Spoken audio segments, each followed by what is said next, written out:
Fiquei com vergonha. Segundo livro das Crônicas, capítulo de número 30.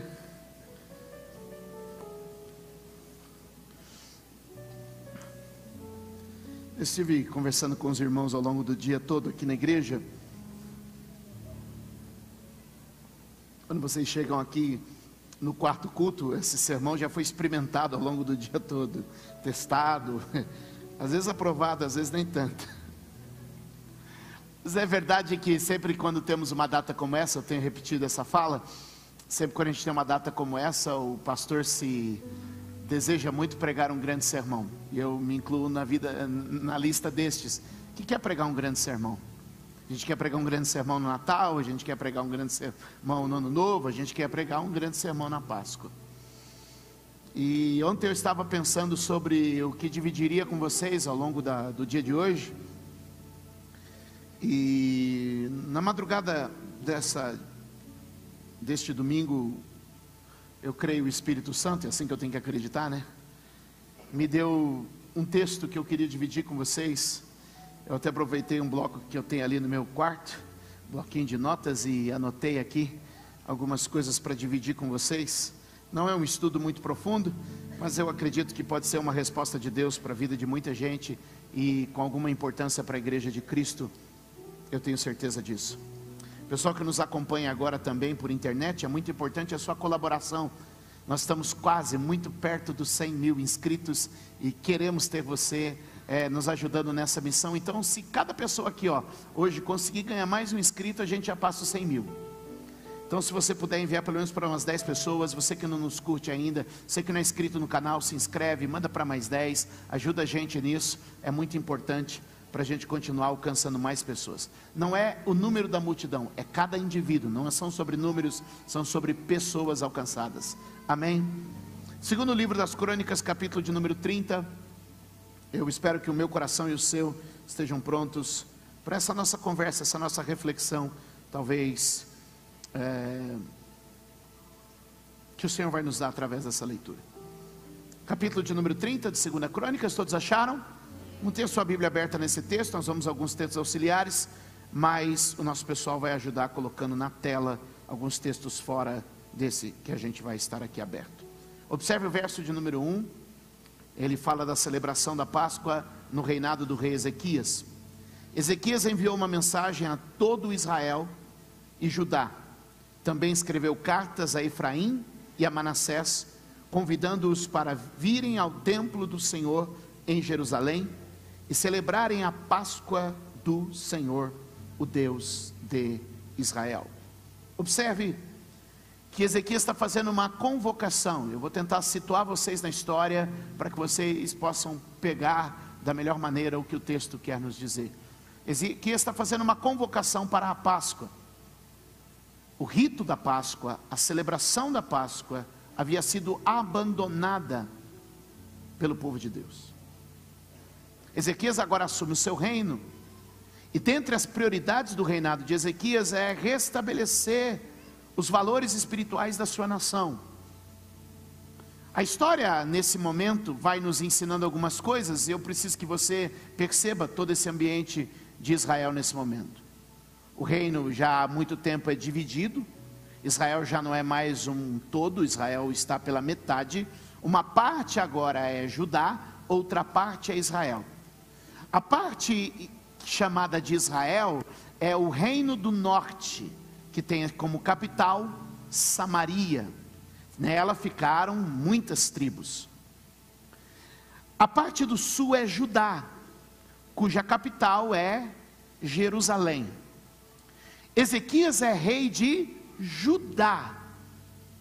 A parte norte, a parte de Israel agora está tomada pelos assírios nesse ambiente, ou seja, era um momento conturbado de guerras, era um momento conturbado na política, era um momento conturbado na vida espiritual da nação. Eles estavam sofrendo três coisas, olha aqui para mim e preste atenção nisso. Eles estão sofrendo eles estão sofrendo com o ambiente de guerras à sua volta, eles estão sofrendo com o ambiente político à sua volta, e eles estão sofrendo com o ambiente social à sua volta. Isso faz com que a vida espiritual vá sendo deixada de lado. Agora olhe para mim. Há muita gente da mesma maneira. Por causa das lutas e das batalhas espirituais que vão passando, vão deixando a vida espiritual de lado. Por causa do ambiente social e político, vão deixando a vida social, espiritual de lado. Por causa da secularização, a cultura de fora entrando dentro, as pessoas vão deixando sua vida espiritual. E logo, a gente já não está mais praticando os bons costumes da palavra de Deus. Quem está comigo? E nesse exato momento, Ezequias, assumindo como rei, entende que é importante voltar à prática dos bons costumes e das boas celebrações do povo de Deus. Ele faz da restauração espiritual uma prioridade. Ele faz o quê? Uma prioridade. Então a gente tem aqui duas palavras-chave para nós, para vocês que gostam de anotar. A primeira palavra-chave que a gente tem é um resgate. Diga comigo, resgate. Todo mundo, vamos lá? A primeira palavra-chave é resgate. Ele vai resgatar alguns valores espirituais. A segunda palavra-chave para nós aqui é primícia. Qual é a palavra? Primícia. Então a primeira é? A segunda é? Primícia. Porque ele vai colocar em primeiro lugar a busca por Deus. Volta comigo uma página da tua Bíblia, capítulo 29 de 1 Crônicas. Eu quero que você olhe comigo, por favor, o verso de número 3 e o verso de número 4. Vai ficar bem claro para mim e para você isso. Vamos lá? Crescendo na palavra juntos. Bora? No primeiro ano. É isso? O que é? Ah, verdade, perdão. No primeiro mês do primeiro ano. O que está dizendo? No primeiro mês do primeiro ano do seu reinado, o que ele fez? Qual foi a prioridade dele? A prioridade não foi economia, não foi educação, não foi saúde. A prioridade dele não foi arrumar as estradas. A prioridade dele foi abrir a porta da casa de Deus. Ele entendia que todo o destino do seu reinado seria definido pela primeira posição que ele tomasse. Isso a gente chama de primícia. Quando você põe o reino de Deus na primícia, pode acreditar, sua vida vai prosperar. Jesus disse assim: buscar em primeiro lugar o reino de Deus e a sua justiça, e todas as demais coisas vos serão acrescentadas. Ei, levante a sua mão aí, eu quero te dizer, se Deus for o primeiro na sua vida, você não precisará se preocupar com o que vem na sequência. Quando nós colocamos Ele em primeiro lugar, amamos em primeiro lugar, servimos em primeiro lugar, é certo que Ele cuidará das demais coisas por mim e por você. Alguém pode dar glória a Deus?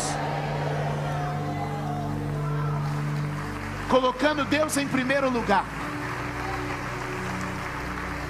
colocando Deus como primícia. O que ele faz? Olha o texto, está claro para nós.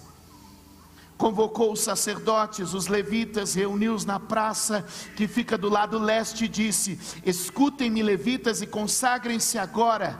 Consagrem o templo do Senhor, o Deus dos seus antepassados. Retirem tudo que é impuro do santuário. Olhem para mim. Escreva isso. O Evangelho não tem lugares sagrados. No Evangelho, sagradas são pessoas. Então tudo que você lê no contexto de templo, aplique no contexto de pessoas. Tudo que você lê no contexto de templo, aplique no contexto de...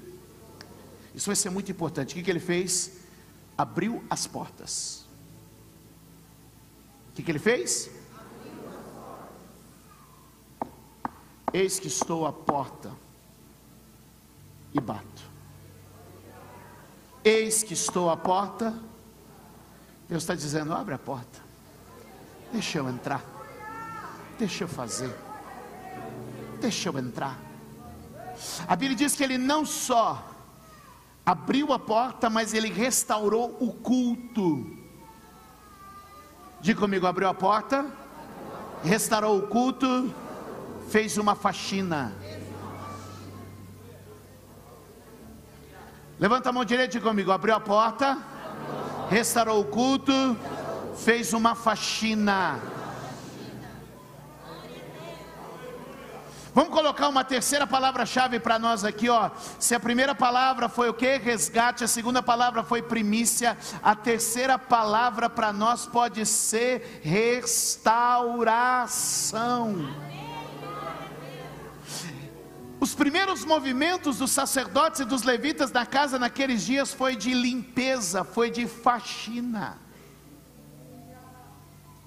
A Bíblia diz, meus amados, que quando um valente guarda a sua casa, falando sobre pessoas e falando sobre demônios e falando sobre a obra libertadora de Cristo, a Bíblia diz que quando um valente é expulso, o novo Senhor da casa varre e limpa esta casa. Posso dizer para você que uma palavra para nós hoje pode ser faxina. Segure na mão de alguém e diga: hoje o Senhor nos fala de uma faxina.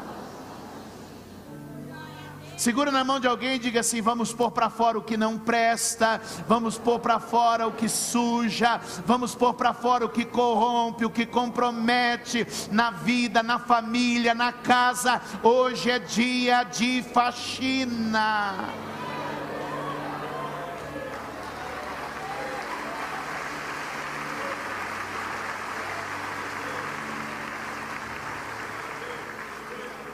Estou muito chato ou posso continuar?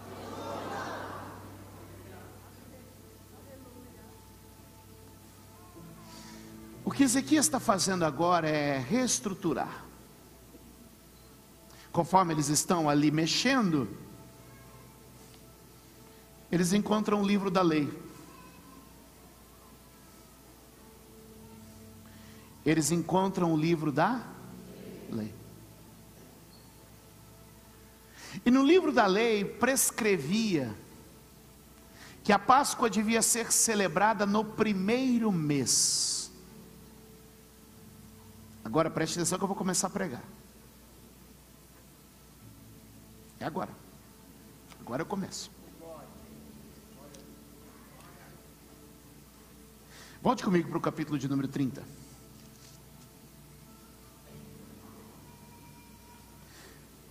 Vamos ler o verso 2 e o verso 3. Obrigado, meninos.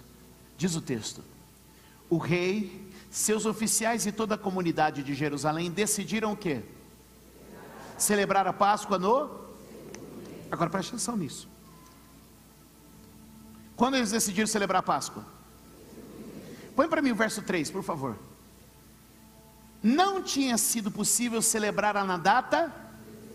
Porque a Páscoa não se celebra em Israel no segundo mês, ela se celebra no primeiro. Bate o nome de alguém e fala: essa informação é importante.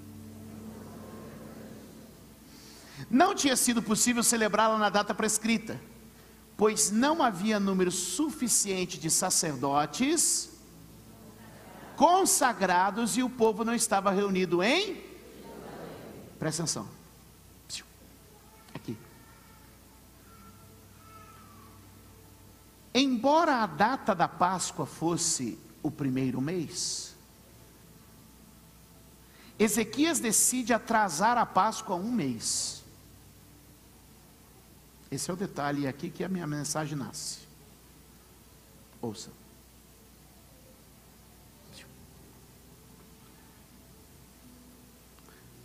Ele poderia fazer o teatro da religião no primeiro mês, ou celebrar em espírito e em verdade no segundo mês. Ele podia manter a data e fazer apenas a coreografia da religião, ou ele poderia esticar essa data um pouco mais para frente, mas o dia em que eles celebrassem, celebrariam em espírito e em verdade. O que ele vê é o seguinte: embora a data seja essa, nós não estamos prontos para um culto verdadeiro. E é justamente nesse ponto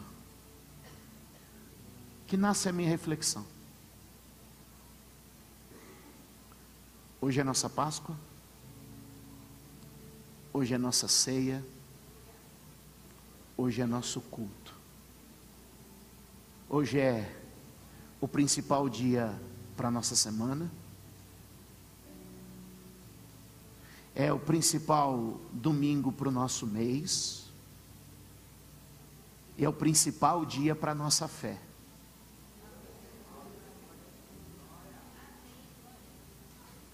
Sendo domingo de ceia e Páscoa,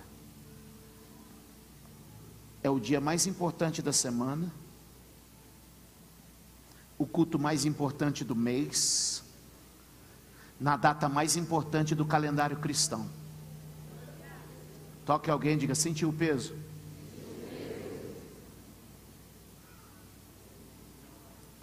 E a pergunta que eu faço aqui agora é: estamos aqui para cumprir uma formalidade religiosa, ou de fato viemos adorá-lo em espírito e em verdade?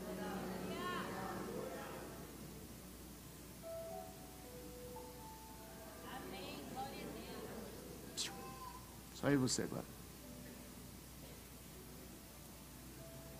Toda religião é um teatro. Vou repetir. Toda religião é um teatro. Explico. A gente decora algumas frases, ensaia alguns gestos, veste uma indumentária e faz isso vez após vez, quase que mecanicamente. Recita os versos, canta os cânticos, veste as roupas, cumpre as liturgias e os rituais. É possível fazer isso com a mente longe e o coração sem nem mesmo estar presente. Mas o que eu vim dizer para vocês, essa é a dor do meu coração, que o Espírito Santo está olhando para mim e para você hoje e está perguntando: e aí? É mais um dia onde a gente veste a roupa de ver Deus, fala as palavras que a gente aprendeu e gesticula da maneira como a gente foi ensinado na nossa liturgia? Ou será que este dia, em especial, é um dia de devoção e de entrega da nossa vida na presença do Senhor? Eu não quero colocar em xeque a fé e a espiritualidade de vocês, eu estou colocando a minha. Porque hoje é domingo, domingo de ceia, domingo de Páscoa. Eu não quero simplesmente vestir o meu terno, pôr a minha Bíblia debaixo do braço e vir aqui cumprir o ritual que eu tenho muito bem ensaiado e decorado. Não, meus senhores, eu quero minha vida dedicada no altar e coberta pelo sangue do Cordeiro. Eu quero estar aqui em espírito e em verdade, não para cumprir a liturgia da religião, mas para viver uma experiência profunda e íntima com o Espírito Santo. Eu vim neste lugar e não quero estar vestido das minhas vestes de pastor, mas quero estar com o meu coração quebrantado e dobrado diante daquele que vive e reina, daquele que é Senhor de todas as coisas, daquele que é o meu Deus, daquele que é o meu Senhor. Eu não vim para mais um culto, mais um sermão, mais uma música. Eu vim colocar a minha vida na presença dEle.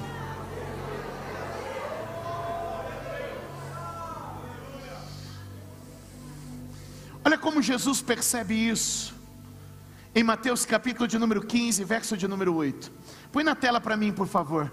Mateus capítulo de número 15, verso de número 8. Olha esse texto, olha como ele percebe isso. Este povo me honra com os lábios, mas o que ele diz? Mas o seu coração está longe de mim. É possível cantar, é possível recitar, mas não ter um coração perto. É possível estar na casa no domingo, domingo da ceia, domingo de Páscoa, mas não ter o coração perto dele. E o meu choro nessa madrugada foi: Senhor, não quero vestir a roupa de pastor, não quero pôr a Bíblia debaixo do braço e ir para lá fazer o que eu sei fazer.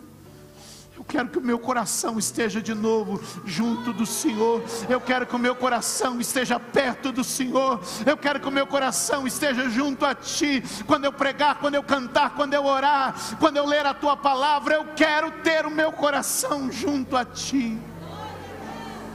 Levante a sua mão se você está como eu nesta noite. Ore a Ele dizendo: eu quero ter o meu coração junto a Ti, Senhor. Eu quero ter o meu coração junto a Ti, Senhor. Olha o que Jesus diz no verso de número 9: em vão me adoram, seus ensinamentos não passam de regras ensinadas por homens. Oh meu Deus, oh meu Deus.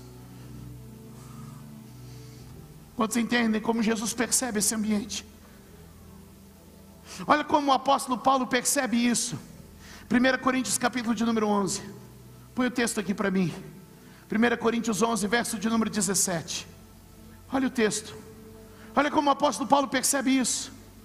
Diz a Bíblia: entretanto, nisto que lhes vou dizer, não os elogio, pois as reuniões de vocês, leia, eu não tenho coragem de ler. O que ele está dizendo para nós? Que é possível se reunir. É por isso que Ezequias diz: melhor que fazer a Páscoa no dia certo, é melhor fazer a Páscoa do jeito certo.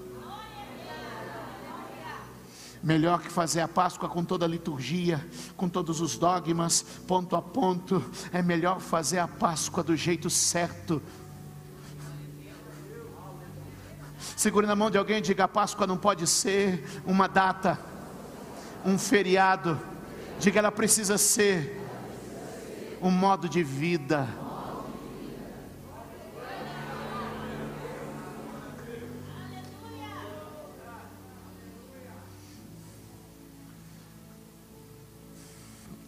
Abre para mim, Evangelho de João, capítulo 4, verso 23, por favor. Evangelho de João, capítulo 4. Acho que todos temos que ler juntos, vamos ler. No 3 você lê comigo, vamos lá? 1, 2, 3. No entanto, está chegando a hora, e de fato já chegou, em que os verdadeiros adoradores adorarão o Pai em espírito e em verdade. São estes os adoradores que o Pai procura.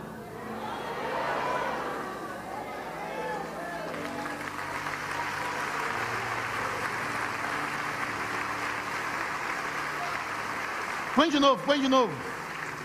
Vamos ler de novo, mas agora todo mundo vai ler, pode ser? É muito importante essa leitura, vamos lá, todos juntos, vamos lá. No entanto, está chegando a hora, e que já de fato chegou, em que os verdadeiros adoradores adorarão o Pai em espírito e em verdade. São estes os adoradores que o Pai procura.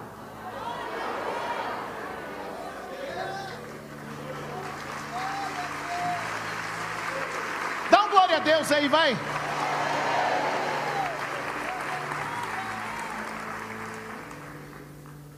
Bate o nome de alguém e diga: está começando a entender Ezequias? Ele adiou a Páscoa, porque em vez de fazer o ritual do feriado, ele queria viver a mensagem do feriado. Essa dá até um Instagram, né? Não dá não? Vocês pôr lá no Twitter. É melhor viver a mensagem do feriado. Olha o que o texto diz: o Pai procura. O Pai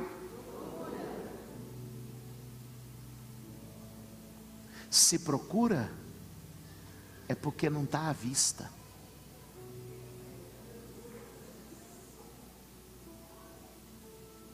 Se procura, é porque não está. Pastor Brito, essa igreja tem vassoura? Tem, mas eu não estou vendo, mas tem. Quer dizer que para eu ver eu vou ter que ir? Tem, mas não está visível. Se o pai está procurando, ele sabe que, mas não está? O pai está procurando o que os olhos não veem. O pai está procurando o que a aparência não mostra. O pai está procurando algo que não se vê quando a gente veste a farda, faz cara de crente e vai para o culto. Ele está procurando aquilo que está dentro de nós, que não se revela na liturgia, na beleza, na aparência, na exuberância do culto. Irmãos, não vamos confundir as coisas. Eu quero que o nosso culto seja cada vez mais bonito. Eu quero que o nosso culto seja cada vez mais exuberante. Gostei da palavra, né? Ficou chique isso, né? Um pastor que usa exuberante no altar merece até um aumento, viu, tesoureiro? Um pastor que usa exuberante no sermão merece até um aumento, sim ou não? Quem concorda? Amém. A igreja concordou, está liberado. Brincadeira, internet, brincadeira. Eu quero que o nosso culto seja cada vez mais exuberante, seja cada vez mais bonito, que as nossas canções sejam cada vez melhores ministradas, que os nossos sermões sejam cada vez mais especiais, que o nosso culto seja encantador, extraordinário, belo. Eu quero que o nosso culto seja maravilhoso, mas eu quero que ele seja mais que isso. Eu quero que ele seja uma fonte de vida, uma fonte de louvor, uma fonte de adoração, uma fonte de devoção e um processo de santidade para a igreja.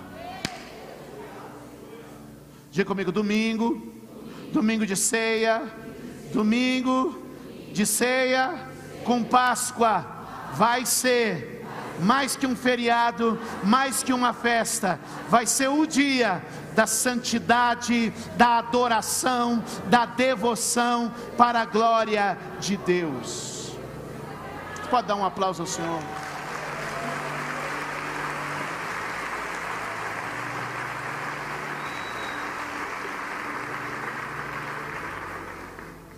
Gente, já está na hora de acabar e eu nem vi. Posso continuar? Ezequias então, entendemos Ezequias? Por que ele joga a Páscoa um mês para frente? Porque ele diz assim: não quero a festa, eu quero o avivamento que ela traz. Será que você pode levantar a tua mão e orar comigo e dizer: Senhor, que esse domingo de Páscoa seja um domingo de avivamento para mim. Eu estou orando o dia todo isso. Deus, eu quero que esse domingo de Páscoa seja um domingo de avivamento para mim. Ezequias então manda uma carta, ouve isso aqui. Ele manda uma carta convocando todas as pessoas para estarem em Jerusalém. A sua carta, ela contém alguns tópicos. Eu vou tentar ganhar um pouco de tempo com vocês.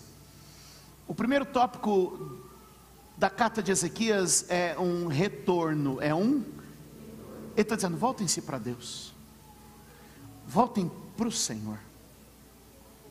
O segundo tópico da carta de Ezequias é: sejam humildes, abandonem o orgulho.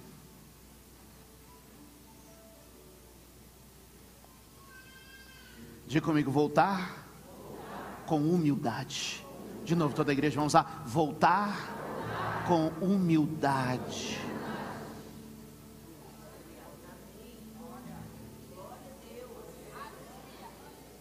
O terceiro tópico que eu percebo na carta que Ezequias escreve: o primeiro é que ele chama o povo para voltar. O segundo é que ele chama o povo para abandonar o orgulho e voltar com humildade. E o terceiro tópico que eu vejo ele colocar é arrependimento. A palavra arrependimento é a mudança da mente, é contornar 180 graus e seguir numa nova direção. Eu quero dizer para você que está na hora de você viver um retorno humilde e arrependido. Diga comigo, um retorno humilde e arrependido.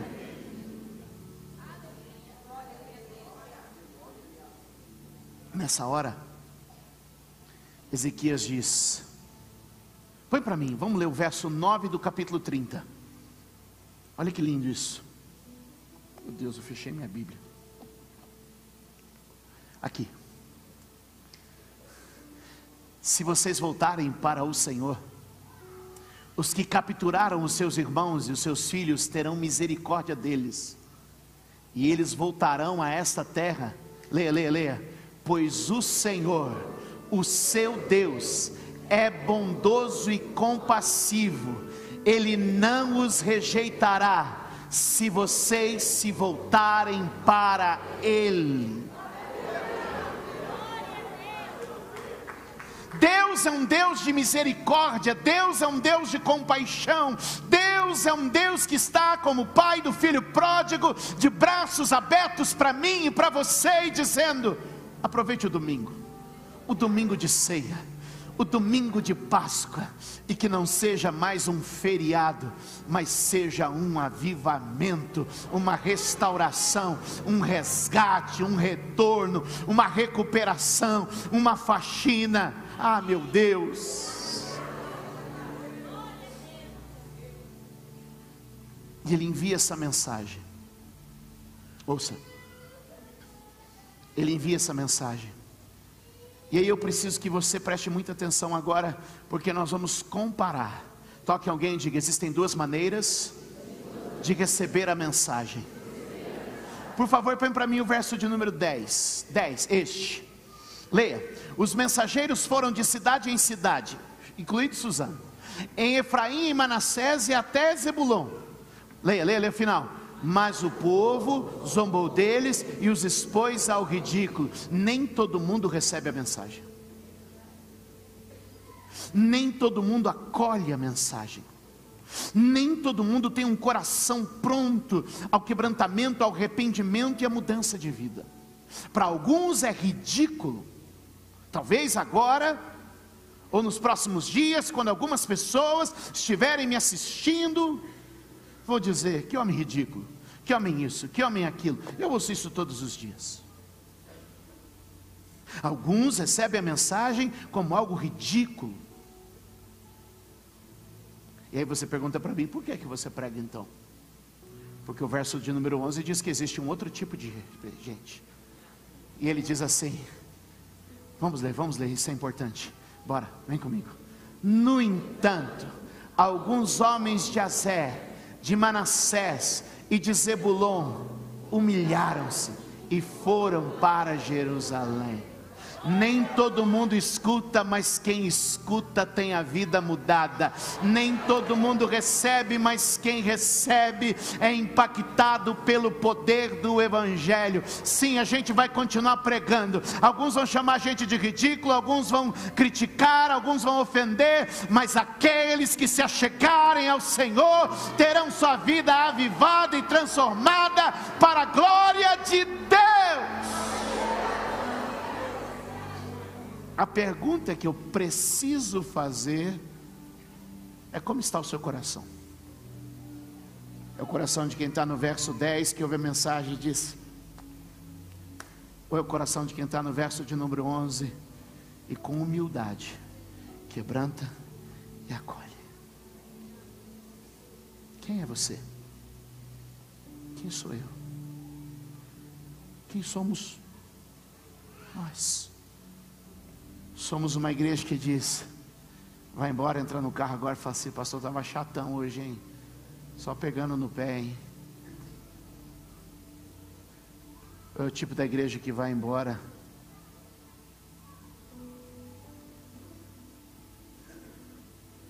e a gente vai bater no peito e dizer: Senhor, tem misericórdia de mim. Eu preciso restaurar a minha vida espiritual.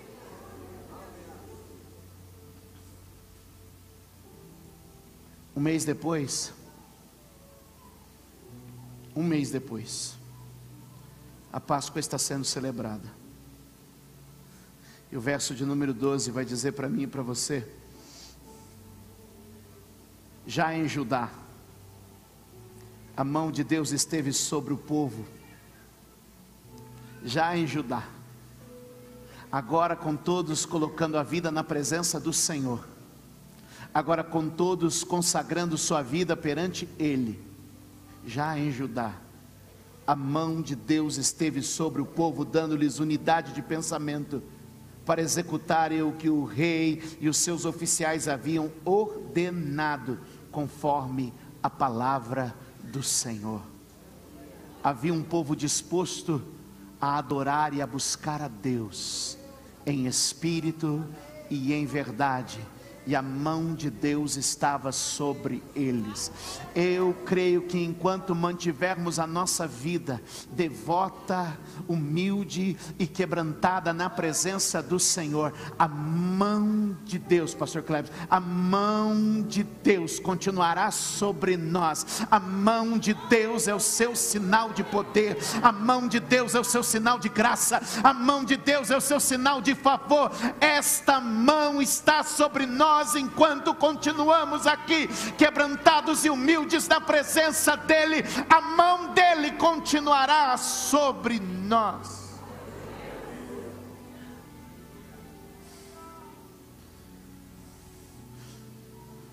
Estou quase terminando, gente.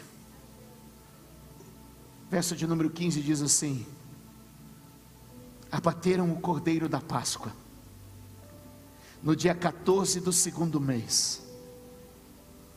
Os sacerdotes e os levitas, envergonhados, consagraram-se e levaram holocaustos ao templo do Senhor.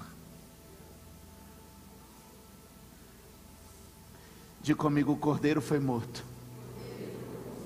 e tudo voltou ao lugar em que devia estar. Eu encerro a minha mensagem nesta noite dizendo para vocês que o cordeiro morto é o símbolo da restauração, que o cordeiro pascal, o texto diz, o cordeiro da Páscoa foi morto, e quando o cordeiro da Páscoa foi morto, homens tomados de humildade voltaram a ter comunhão com Deus. Eu quero te dizer que aquele que morreu na cruz na sexta-feira da paixão, mas ressuscitou no domingo de Páscoa para a celebração da igreja, nós podemos dizer: o seu sangue nos abriu de novo um caminho para termos de novo uma vida de comunhão com Deus. O seu sangue fez com que os que estavam longe fossem trazidos para perto. E para mim e para você esta noite é a noite em que o sangue de Jesus nos aproxima de novo diante de Deus. Levante a sua mão e diga: Deus está me chamando de volta à sua presença.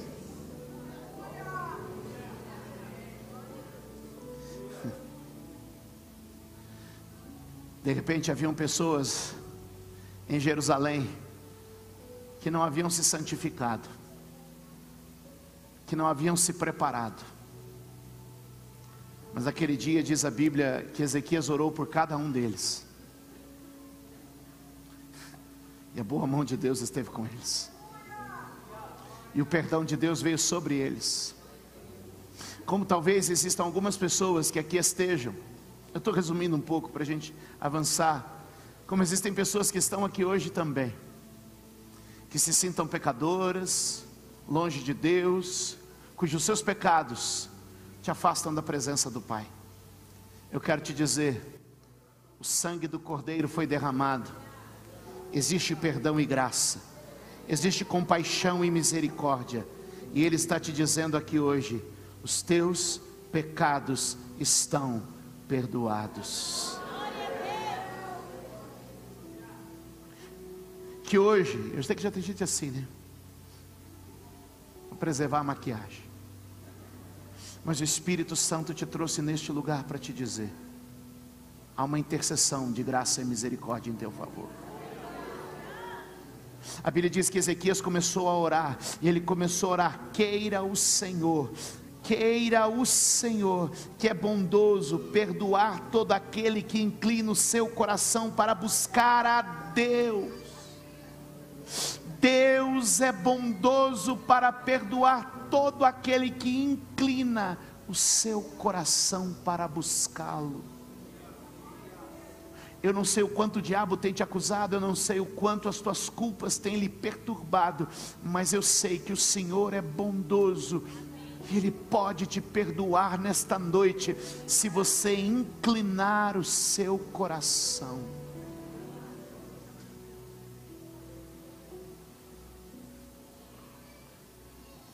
O gesto é simbólico, mas é didático. Como é que só tem um jeito de inclinar o coração? É se curvando. E hoje o Espírito de Deus nos trouxe aqui para dizer: se curva, igreja. Se curva, igreja. Pois a boa mão do Senhor está sobre nós. A boa mão do Senhor está conosco. A boa mão do Senhor está neste lugar. Neste domingo, domingo de Páscoa, Deus nos trouxe aqui, domingo de ceia, para curvarmos o nosso coração na presença dEle. Não é um sermão bonito, nem um sermão empolgante, mas é uma palavra de Deus, para homens e mulheres que querem estar na presença dEle, com o coração quebrantado e tomados de santidade. Se essa palavra falou com você, levanta dessa tua cadeira agora, por favor.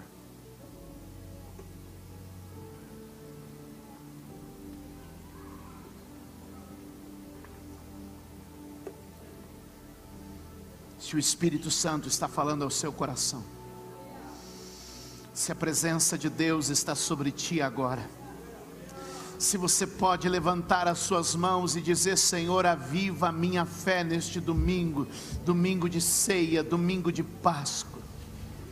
É o dia mais importante da semana, no culto mais importante do mês, na data mais importante do calendário cristão.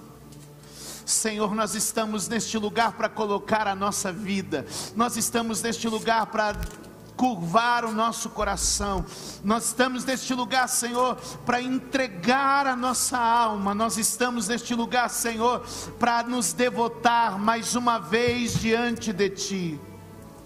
O Evangelho não é, meu Deus, uma sucessão de rituais, de liturgias, de cânticos, de coros e de gestos. O Evangelho é um coração quebrantado, de homens e mulheres que se voltam à Tua presença, meu Deus.